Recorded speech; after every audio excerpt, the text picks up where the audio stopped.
Sir, ಇದು ನಮ್ಮ ಶಾಲೆ ಪಕ್ಕದಲ್ಲಿ, ಅತಿ ಪಕ್ಕದಲ್ಲಿ, ಶಾಲೆಯಿಂದ 500 ಮೀಟರ್ ದೂರ ಇರಬೇಕು ಯಾವುದೇ ಫ್ಯಾಕ್ಟ್ರಿ. ಅದನ್ನು ಪಾಲಿಸದೆ ಪಕ್ಕದಲ್ಲೇ ತಮ್ಮ ರಾಜಕೀಯ ಪ್ರಭಾವ ಬೆಳೆಸಿ ಈ ಮಾಜಿ ಶಾಸಕರಾದ ಎಸ್ ಪಿ ಘಾಟಿಕೆ ಅವರು ಒಂದು ಫ್ಯಾಕ್ಟ್ರಿ ಕಟ್ಟಿದ್ದಾರೆ. ಅದರ ವಿರುದ್ಧ ನಾವು ಕೋರ್ಟ್ನಲ್ಲಿ ಮೊಕದ್ದಮೆ ಹಾಕಿದ್ದೀವಿ. ಅದು ಕೋರ್ಟಲ್ಲಿ ನಡೀತಾ ಇದೆ. ಈಗ ಬೆಂಗಳೂರಲ್ಲೂ ಧಾರವಾಡದಲ್ಲಿ ನಡೀತಾ ಇದೆ. ಅಲ್ಲಿ ಅವ್ರಿಗೆ ಸೋಲಾಗ್ತದಂಥ ಒಂದು ಅಂಜಿಕೆಯಿಂದ ನಮ್ಮ ಶಾಲೆಗೆ ತೊಂದರೆ ಕೊಡಬೇಕು, ನಾವು ಅಂಜಿಕೆ. ಯಾಕೆಂದ್ರೆ ನಾವು ಹೊರಗಿಂದ ಬಂದಿರೋರು, ಇಲ್ಲಿಯವರಲ್ಲ. ನಾನು ಮಂಗಳೂರಿನವನು. ಅವರು ಇಲ್ಲಿ ನಾವು ಬಂದು ಇಲ್ಲಿ ಶಾಲೆ ಮಾಡಬಾರ್ದು, ಇಲ್ಲಿ ಮಕ್ಕಳಿಗೆ ಒಳ್ಳೇದಾಗಬಾರ್ದು ಅನ್ನೋ ಒಂದು ಉದ್ದೇಶದಿಂದ ಶಾಲೆ ನಾವು ಕಿತ್ಕೊಂಡು ಹೋಗ್ಬೇಕನ್ನೋ ಉದ್ದೇಶ ನಮ್ಮ ರಸ್ತೆಯನ್ನು 15 ದಿವಸದ ಹಿಂದೆ ಅರ್ಧ ರಸ್ತೆನ ಬಂದ್ ಮಾಡಿದ್ರು. ಒಂದು ರಸ್ತೆನ, 2 ರಸ್ತೆ ಇದೆ, ಒಂದು ರಸ್ತೆನ ಬಂದ್ ಮಾಡಿದರು. ನಾವು ಎಲ್ಲ ಕಂಪ್ಲೇಂಟ್ ಎಲ್ಲ ಕೊಟ್ಟು ಪೊಲೀಸ್ ಸ್ಟೇಷನ್ ಕೊಟ್ಟಿದ್ದು, ಮತ್ತು ಎಲ್ಲ ಅಧಿಕಾರಿಗಳೆಲ್ಲ ತಿಳಿಸಿದ್ವಿ, ಎಮ್ ಎಲ್ ಎಗೂ ತಿಳಿಸಿದ್ವಿ, ಏನೂ ಆಗಿರಲಿಲ್ಲ. ಈಗ ಒಂದು 2 ದಿವಸದ ಹಿಂದೆ ಈ ಮೇಲಿನ ರಸ್ತೆನೂ ಕೂಡ ಬಂದ್ ಮಾಡಿದ್ರು ಅವರು, ಮೇಲಿನ ರಸ್ತೆನೂ.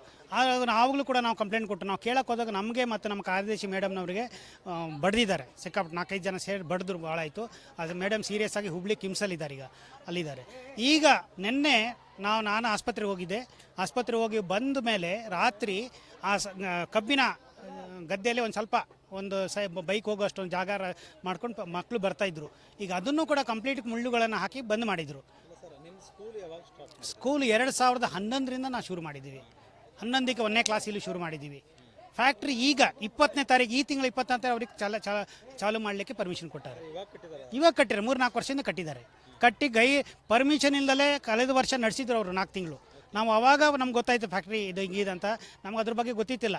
ತೊಂದರೆ, ಮಕ್ಳಿಗೆ ತೊಂದರೆ, ಉಸಿರಾಟದ ತೊಂದರೆ ಆಗೋದು, ವಾಂತಿ ಬರೋದು, ತಲೆನೋವು, ಕಣ್ಣು ಉರಿ, ಮೈ ತುರಿ, ಇಂಥವೆಲ್ಲ ಪ್ರಾಬ್ಲಮ್ ಆದಮೇಲೆ ನಾವು ದೂರು ಕೊಟ್ಟು ಅದೇ ನಾವು ಕೇಳ್ತಾ ಇದ್ದೀವಿ ಸರ್. ರಾಜಕೀಯ ಪ್ರಭಾವ ಇದೇನಿಲ್ಲ. ಫ್ಯಾಕ್ಟ್ರಿ ಕ್ಲೋಸಿಂಗ್ ಆರ್ಡರ್ ಬಂದಿತ್ತು ಫೆಬ್ರವರಿಲಿ. ಆದರೆ ಅದನ್ನು ಈಗ ರಿವೋಕ್ ಮಾಡಿ ನಮ್ಮ ಶಾಲೆಯೇ ತಪ್ಪು ಅಂತ ಮುನ್ಸಿಪಾಲ್ಟಿಯಿಂದ ಒಂದು ಸುಳ್ಳು ಲೆಟರ್ ತೊಗೊಂಡಿದ್ದಾರೆ. ನಾವು ಗ್ರಾಮ ಪಂಚಾಯತಿ, ಇದು ಮುನ್ಸಿಪಾಲ್ಟಿಗೆ ಬರಲ್ಲ. ಆದರೂ ಅವರು ನಾವು ಕಚರ ಹಾಕೋ ಸ್ಥಳದಲ್ಲಿ ಹತ್ತಿರ ಇದೆ ಶಾಲೆ, ನಾವು ಈ 10 ವರ್ಷ ಊರಲ್ಲಿ ನಡೆಸಿ ಇಲ್ಲಿ ಬಂದಿದ್ದೀವಿ ಒಂದು ಸುಳ್ಳು ದಾಖಲೆ ಕೊಟ್ಟು ಪೊಲ್ಯೂಷನ್ ಬಾಡಿ ಕೊಟ್ಟಿದ್ದಾರೆ, ಬೆಂಗಳೂರು ಮಾಲಿನ್ಯ ನಿಯಂತ್ರಣ ಮಂಡಳಿಗೆ. ಅವರು ಅದನ್ನು ನಮ್ಮ ಏನೂ ಕೇಳದೆ, ನಮ್ಮ ವಿಷಯ ಕೇಳಲೇ ಇಲ್ಲ ಅವರು ಏನೂ. ನಾವು ಕೊಟ್ಟಿದ್ದೆಲ್ಲ ನಿರಾಕರಿಸಿ ಅವ್ರಿಗೆ ಕೊಟ್ಟಿದ್ದಾರೆ, ರಾಜಕೀಯ ಪ್ರಭಾವ ಬಳಸಿ ಕೊಟ್ಟಿದ್ದಾರೆ. ಇಲ್ಲಿ ಆಗ ಪರ್ಮಿಷನ್ ಕೊಟ್ಟಿದ್ದಾರೆ. ಅದನ್ನು ನಾವು ಖಂಡಿಸ್ತೇವೆ. ಮತ್ತು ಯಾವುದೇ ಕಾರಣಕ್ಕೂ ಈ ಫ್ಯಾಕ್ಟ್ರಿ ನಡಿಬಾರ್ದು. ಮಕ್ಕಳಿಗೆ ಇಲ್ಲಿ ಸುಮಾರು 600 ಮಕ್ಕಳಿದ್ದಾರೆ ಸರ್, 600 ಮಕ್ಕಳಿದ್ದಾರೆ. ಒಳ್ಳೆಯ ಉತ್ತಮ ಇಂಗ್ಲೀಷ್ ಮೀಡಿಯಂ ಶಾಲೆ ಇದೆ ಇದು. ಈ ಭಾಗದಲ್ಲೇ ಉತ್ತಮ ಶಾಲೆ ಇದೆ ಇದು.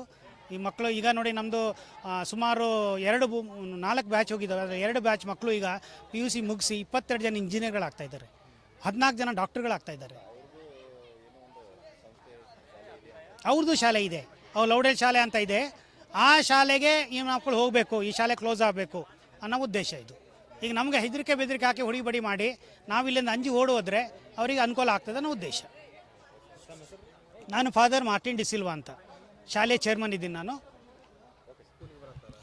ನಮ್ಮ ಮಕ್ಕಳು ರೀ 8 ಜನ ಇಲ್ಲಿ ಸ್ಕೂಲಿಗೆ ಬರ್ತಾ ಇದ್ದಾರೆ ರೀ. ತೊಂದರೆ ಏನಿಲ್ಲ ರೀ, ಮೊದಲೇನು ತೊಂದರೆ ಇಲ್ಲ ಆಗಿತ್ತು ರೀ. ಈಗ 1-2 ವರ್ಷ ಆಯ್ತು ರೀ ಫ್ಯಾಕ್ಟ್ರಿ ಒಂದು ಚಾಲು ಆಗಿದ್ರಿ ರೀ.